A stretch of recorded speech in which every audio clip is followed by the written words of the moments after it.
शकुंतला देवी आज गंगा नहा गई क्योंकि आज उसके छोटे बेटे अर्जुन की भी शादी हो गई। अर्जुन का एक पैर खराब था क्योंकि बचपन में ही उसे पोलियो मार गया था, इसलिए वो लंगड़ा कर चलता था। अर्जुन की पत्नी रोहिणी एक गरीब परिवार से थी, इसलिए उसकी शादी उसके माता पिता ने अर्जुन से करवा दी। शादी के बाद रोहिणी की जेठानी अंजलि उससे बोली, रोहिणी, तेरे पति के कपड़े मेरी अलमारी में पड़े हैं, उन्हें अब वहाँ से हटा लो। बेकार में अलमारी में कबाड़ भरा है, लेकिन तुझ गरीब को तो दहेज में एक अलमारी भी नहीं मिली, तो फिर तुम अपने और अपने पति के कपड़े कहाँ रखोगी? कोई बात नहीं दीदी, आप दे दीजिए, मैं कहीं भी रख लूंगी। अगले दिन रोहिणी अपनी पहली रसोई बनाने गई, लेकिन तेल की बोतल उसके हाथ से छूटकर नीचे गिर गई और सारा तेल जमीन पर गिर गया। हे राम, ये क्या किया? सारा तेल गिरा दिया। अरे सरसों के तेल के दाम भी पता है तुझे? सारा दिन तेरे जेठ जी मेहनत करते हैं, तब जाकर घर का राशन आता है। तेरे पति की तरह नहीं जो घर पर पड़ा रहता है और मुफ्त की रोटियां तोड़ता है, और मायके में तुझे कुछ खाने को तो मिला नहीं होगा, तभी हाथों में जान नहीं है। चल अब जल्दी से इसे साफ कर। रोहिणी की आंखों में आंसू आ जाते हैं, लेकिन पहले ही दिन उसे ये बात अच्छे से समझ आ गई कि घर की बागडोर उसके जेठ जेठानी के हाथ में है और घर उन्हीं की मर्जी से चलेगा। ऐसे ही कुछ दिन बीत जाते हैं। अब घर के ज्यादातर काम रोहिणी ही करती। रोहिणी, कल मेरे बेटे हर्ष का जन्मदिन है, मैंने अपने मायके वालों को भी बुलाया है, तो तू कुछ अच्छा सा खाने के लिए बना लेना। ठीक है दीदी, लेकिन खाने में बनाना क्या क्या है? मेरे मायके वाले तुम्हारे मायके वालों की तरह गरीब नहीं है, इसलिए जो कुछ भी बनाओ अच्छे से बनाना, समझी? अगले दिन अंजलि हर्ष के लिए केक लेने चली गई। कुछ देर बाद अंजलि के मायके वाले आ गए।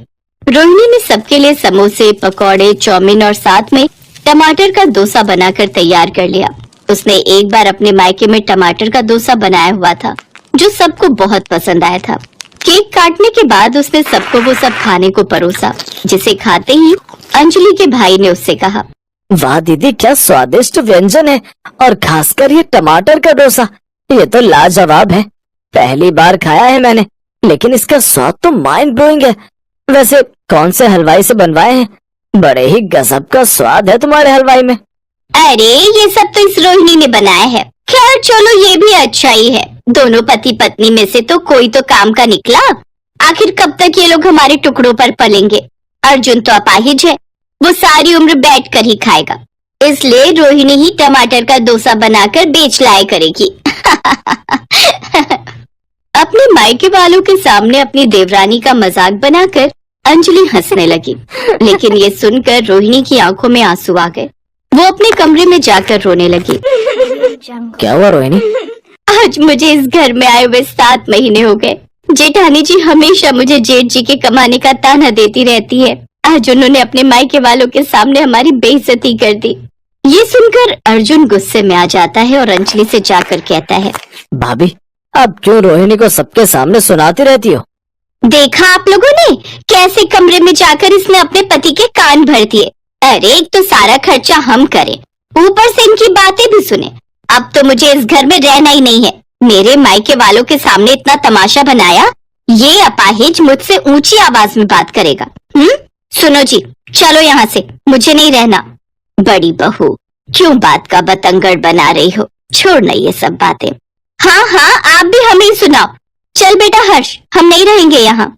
दीदी, आपके पति कमाते हैं और आप बड़े हैं, इसलिए आप घर छोड़कर नहीं जाएंगी। अगर कोई जाएगा तो वो हम दोनों जाएंगे। ये सुनकर अंजलि खुश हो गई, क्योंकि वो यही तो चाहती थी। फिर वो दोनों घर छोड़कर चले गए। बूढ़ी शकुंतला मजबूर थी, वो चाहकर भी उन्हें रोक नहीं पाई। कितनी अभागी थी रोहिणी, जो गरीबी के कारण उसे एक अपाहिज लड़के से शादी करनी पड़ी। पति को पत्नी का बोझ उठाना चाहिए, लेकिन आज रोहिणी को अपने पति का बोझ उठाना पड़ रहा था। वो काम ढूंढने एक ढाबे पर गई, जहाँ उसे बर्तन धोने का काम मिल गया। वो अर्जुन को बाहर बिठाकर बर्तन धोने लगी। अपनी पत्नी को ऐसे देखकर अर्जुन की आंखों में आंसू आ जाते हैं। मुझे तो जहर खाकर मर जाना चाहिए। आज मेरी बीवी को मेरी वजह से दूसरों के झूठे बर्तन धोने पड़ रहे हैं। अर्जुन को अपनी लाचारी पर गुस्सा आ रहा था। कुछ देर बाद रोहिणी को उस ढाबे से 100 रुपए और दोनों के लिए बचा हुआ खाना मिल गया। दोनों ने पेट भरकर खाना खाया, फिर वहीं ढाबे के पास सड़क किनारे सो गए। कुछ दिनों के बाद से अब रोहिणी आसपास के घरों में भी झाड़ू पोछा, बर्तन मांजने का काम करने लगी। अब उसकी कमाई थोड़ी बढ़ गई। उसने किराए पर एक छोटा सा कमरा ले लिया जहां अब वो दोनों रहने लगे। खाना ढाबे से मिल जाता था तो वही कुछ घरों से भी बचा खुचा खाना वो ले आती थी। ऐसे ही 2 साल बीत गए। एक रोज रोहिणी ने अर्जुन से कहा, सुनिए जी, थोड़ी थोड़ी बचत करके मैंने कुछ पैसे जोड़ लिए हैं। अब मैं खुद का कोई काम करना चाहती हूँ। लेकिन तुम क्या काम करोगी रोहिणी? सब कहते हैं मैं टमाटर डोसा बहुत अच्छा बनाती हूँ।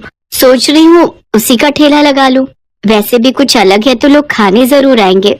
बात तो तुम ठीक कह रही हो। हर्ष के जन्मदिन पर भी कितना स्वादिष्ट डोसा बनाया था तुमने। ठीक है, फिर मैं आज ही सामान लेकर आती हूँ। रोहिणी ने एक ठेला खरीदा और साथ में जरूरत का सारा सामान। फिर टमाटर का डोसा, सांभर और नारियल की चटनी के साथ बनाकर बेचने लगी। अर्जुन आवाज लगाकर ग्राहकों को बुलाने लगा। टमाटर डोसा खा लो, टमाटर डोसा बड़ी नई चीज है भैया। आइए खाइए और घर भी ले जाइए, सिर्फ 50 रुपए। टमाटर डोसा? न जाने बाजार में क्या नई नई चीजें आ गई हैं। वैसे स्वाद तो चखना ही चाहिए। कुछ ही देर में ग्राहकों की भीड़ उसके पास आने लगी। अर्जुन गल्ला संभालता और बैठकर ग्राहकों को आवाज देता तो वही रोहिणी डोसा बनाकर सबको परोसती। ऐसे ही उसका वक्त बदलने लगा। अब उनकी हर रोज अच्छी कमाई होने लगी। लोग रोहिणी को टमाटर डोसा वाली के नाम से जानने लगे। कुछ साल बाद उसने खुद का घर ले लिया और ठेले की जगह अब अपनी दुकान खरीदकर उससे टमाटर के डोसे बनाकर बेचने लगी। अर्जुन, अब हमारे पास घर, पैसा, दुकान सब कुछ है। चलो अब एक बार घर वालों से मिलकर आते हैं। आखिर है तो वो हमारा परिवार ही। वो दोनों घर पहुंचे तो उन्होंने देखा बूढ़ी शकुंतला घर का काम कर रही है। अंजलि के सीढ़ियों से गिरने से उसकी रीढ़ की हड्डी टूट गई, इसलिए वो अब बिस्तर पर पड़ी है। डॉक्टर ने ऑपरेशन के लिए 3 लाख रुपए मांगे हैं जो हरीश के पास नहीं है क्योंकि उसका काम भी छूट चुका है। अर्जुन को देखकर सबकी आंखें भर आईं। शकुंतला ने उन दोनों को सीने से लगा लिया।